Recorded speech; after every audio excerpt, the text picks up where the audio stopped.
आपको बता दें कि हमारे साथ गोपाल जी हैं जिनको यंगेस्ट साइंटिस्ट माना गया है भारत का। यंगेस्ट साइंटिस्ट तो मुझे गूगल प्रोक्लेम्ड के द्वारा मिला हुआ है और साथ ही मैं भारत में बनाना बॉय के नाम से जाना जाता हूँ। मेरे इस पूरे मुहिम का नाम है ग्रीन गोल्ड। पेड़ कट के पल्प बनता है और पल्प बनने के बाद आपके अलग अलग एप्लीकेशंस बनते हैं। पेपर हो गया, पैकेजिंग हो गया, आपका मोल्डिंग प्रोडक्ट हो गया, टेबल वेयर प्रोडक्ट हो गया, फिर आपके डायपरिंग प्रोडक्ट हो गए। कई सारे अवार्ड, कई सारे सम्मान और कई सारे सर्टिफिकेशन मिले अलग अलग संस्थाओं के द्वारा। आज मैं बताने खुशी हो रही है कि सिंगापुर की सरकार हमारे इस प्रोजेक्ट में इन्वेस्ट करने के लिए तैयार है। नमस्कार, मैं हूं अंजलि और आप देख रहे हैं द इंडियन स्टोरीज। अभी हमारे साथ बिहार के 24 साल के एक ऐसे बेटे हैं जो भागलपुर से हैं। आपको बहुत सारी जगहों पे ऐसा देखने को मिलता होगा कि हम प्लास्टिक के सब्स्टिट्यूट के बारे में सोचते हैं, बातें करते हैं कि आखिर हम प्लास्टिक को अगर छोड़ते हैं तो हम क्या अपनाएंगे। इस पर गोपाल जी काम कर रहे हैं और लगभग करोड़ों की कंपनी के बारे में सोच रहे हैं और बना रहे हैं। इनके काम को इनके जुबानी सुनते हैं। सबसे पहले गोपाल जी बहुत बहुत स्वागत है आपका। सबसे पहले तो मैं नमस्कार सभी दर्शकों को, आपके सभी दर्शकों को, और साथ ही साथ मैं धन्यवाद करना चाहता हूं आपका कि हम लोग अभी मिल रहे हैं और इस अच्छे इनिशिएटिव के बारे में बात कर रहे हैं, तो बिल्कुल अच्छा लग रहा है। सबसे पहले हम ये बात को क्लियर कर लेते हैं कि जिन लोगों के मन में डाउट होगा कि गोपाल जी आखिर करते क्या हैं, उनका काम क्या है, या फिर उनको यंगेस्ट साइंटिस्ट अगर बोला जा रहा है भारत का तो वो क्यों बोला जा रहा है, क्या बताना? बिल्कुल जैसे कि यंगेस्ट साइंटिस्ट तो मुझे गूगल प्रोक्लेम्ड के द्वारा मिला हुआ है और साथ ही मैं भारत में बनाना बॉय के नाम से जाना जाता हूँ। एक्चुअली में मैं इनोवेशंस जो था वो मैंने जब मैं 9th क्लास में या 8वीं में था, जहाँ तक मुझे याद है, आज से 10 या 12-15 साल पहले, उसी समय मैंने केले के पेड़ से बिजली बनाई थी। हाँ, और उसी समय मुझे भारत सरकार के द्वारा सम्मानित किया गया था और उसी समय से मैं रिसर्च एंड डेवलपमेंट के क्षेत्र में अपनी पूरी जो पढ़ाई है, लिखाई है, मैं अपना पूरा जीवन लगा दिया। तो उस समय मैं 12-13 साल का था और आज मैं 24-25 साल का हूँ। तो इसी एज की वजह से और हमारे काम को इंटरनेशनली सराहा गया। कई सारे अवार्ड, कई सारे सम्मान और कई सारे सर्टिफिकेशन मिले अलग अलग संस्थाओं के द्वारा, भारत सरकार के द्वारा। तो उसकी वजह से जो है मुझे लोगों ने, मीडिया ने और भी संस्थाओं ने मुझे यंगेस्ट साइंटिस्ट की उपाधि दी। मेरा जो गांव है वो गंगा नदी के किनारे है और एक तरफ से कोसी बहती है, एक तरफ से गंगा बहती है। तो आप सबको पता होगा कि हमारा जो बिहार है वो 4 से 5 महीने बाढ़ की त्रासदी से ग्रस्त रहती है। यहाँ पे पूरा चारों किसानों के द्वारा उपजाया गया फसल जो है वो डूब जाता है, बेकार हो जाता है। तो जो मेरा एरिया आता है, जैसे हाजीपुर से लेके आप जब चलोगे तो पूर्णिया तक जो है, पूरा इस बीच में केले की खेती का बड़ा बेल्ट होता है। तो मैं नौगछिया से बिलोंग करता हूँ, तो वहाँ पे केले की खेती बहुत बड़े पैमाने पर होती है। किसानों का जो जीवन यापन था वो केले पे ही डिपेंड करता है। जो ये करने का जुनून आया, केले के ऊपर काम करने का जुनून आया, तो पहला जो आपके मन में जो चोट पड़ती है ना, वो वहीं से आया कि मैंने पिताजी के आंखों में वो आंसू देखा कि यार उनका जो साहूकारों से पैसे लेके केले का फसल उपजाया वो सब डूब गया। अब कैसे जीवन यापन होगा पूरा साल।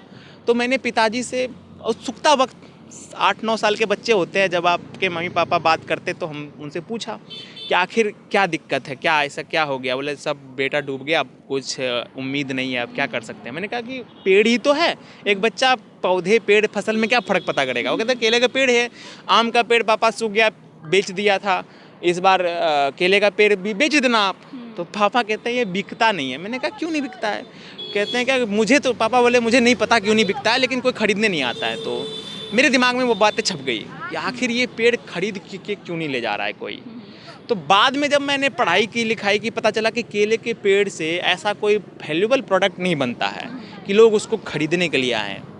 तब मैंने उसी समय सोचा था कि इसके पेड़ से हम कुछ तो बनाएंगे, मुझे नहीं पता क्या बनाएंगे। और आज 2025 है, 17 साल मुझे लग गए उस सपने को पूरा करने में। और आज मैं उस पोजीशन पे पहुंच गया हूं कि मैं उसी किसान से केले का पेड़ जो है मैं ख़रीदता हूं।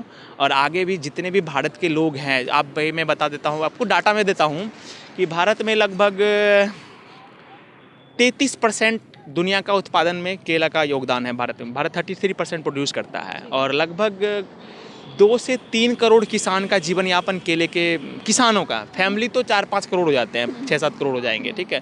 इनका जीवन यापन केले के थम पे, केले के फ्रूट पे चलता है।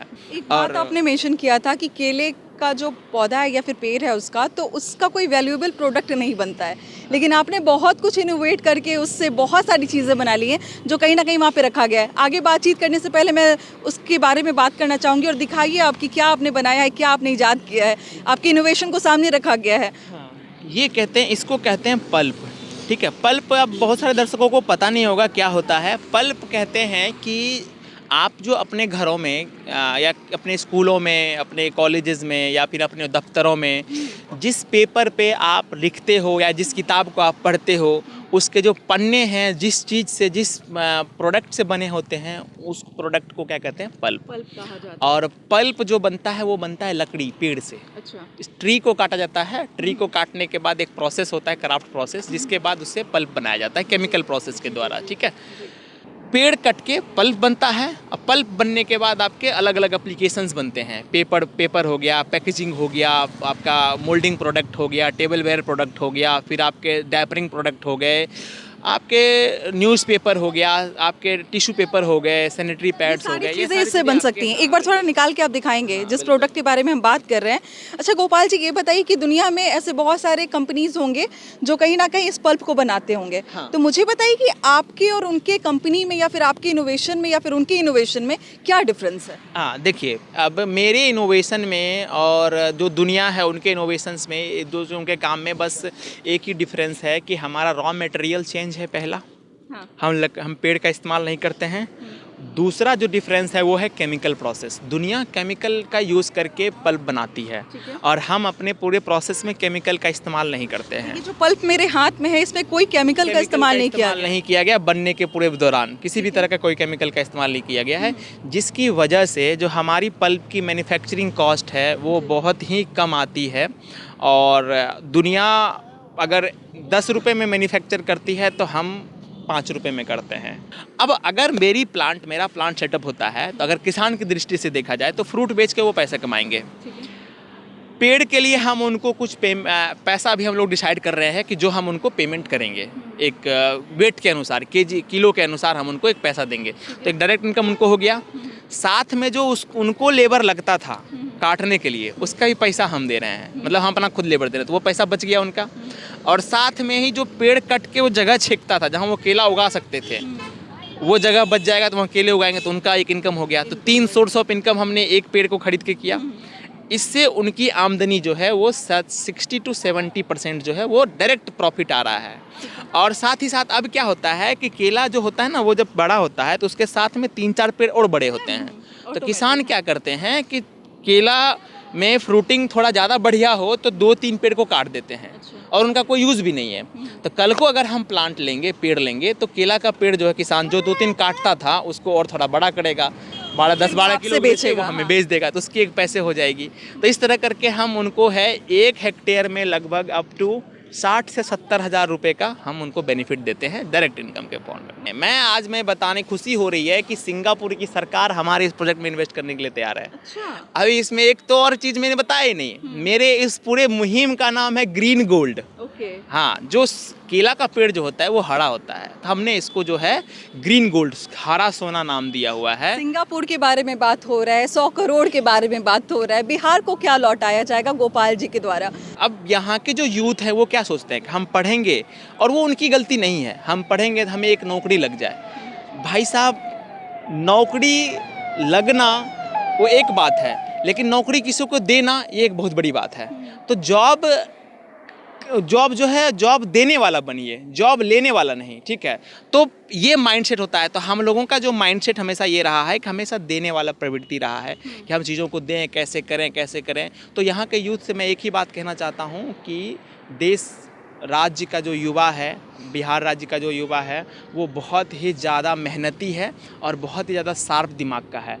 आप अपने दिमाग को क्रिएटिव माइंड में लगाइए, आप अपने जो ब्रेन है, आप अपनी जो सोच है, उसको ऐसे दिशा में लगाइए कि जहाँ से आप पूरी दुनिया को कुछ न, क्योंकि बिहार हमेशा से किसी दुनिया को कुछ न कुछ दिया है, देश को कुछ न कुछ दिया है। तो आज हम आपके वीडियो के माध्यम से ये कहना चाहते हैं कि हम लोग एक कसम खाएं, जो भी बच्चा करना चाहते हैं कि अपने जीवन में, इस पूरे जीवन काल में ऐसा मिनिमम एक इनोवेशन तो कर ही सकते हैं जिससे हम समाज का, देश का भला कर सकें और इतना सफल ज़रूर हो जाइए कि आपको अपने बच्चों को किसी दूसरे की कहानी ना सुनाना पड़े, आपको अपनी कहानी ही सुनानी पड़े। देखिए हमारे साथ गोपाल जी थे और इनकी कहानी को कवर करने का जो हमारा मकसद था ना, वो इसलिए था कि जब हम बिहार के बारे में बात करते हैं तो यहाँ के जितने लोग बाहर जाके फैक्ट्री में काम करते हैं या फिर जो मजदूरी करते हैं बाहर जाके, उनके बारे में हम चर्चा करते हैं। लेकिन हमारे ही बिहार के ऐसे ऐसे लोग हैं, ऐसे ऐसे गोपाल जी जैसे साइंटिस्ट हैं, इनोवेटर हैं, जो बाहर जाते हैं और सिंगापुर तक या फिर इंटरनेशनली अपना नाम कमाते हैं और वापस बिहार आके यहाँ के बच्चों के लिए काम करते हैं। एक तरीके से ये भी एक समाज कल्याण का ही काम है।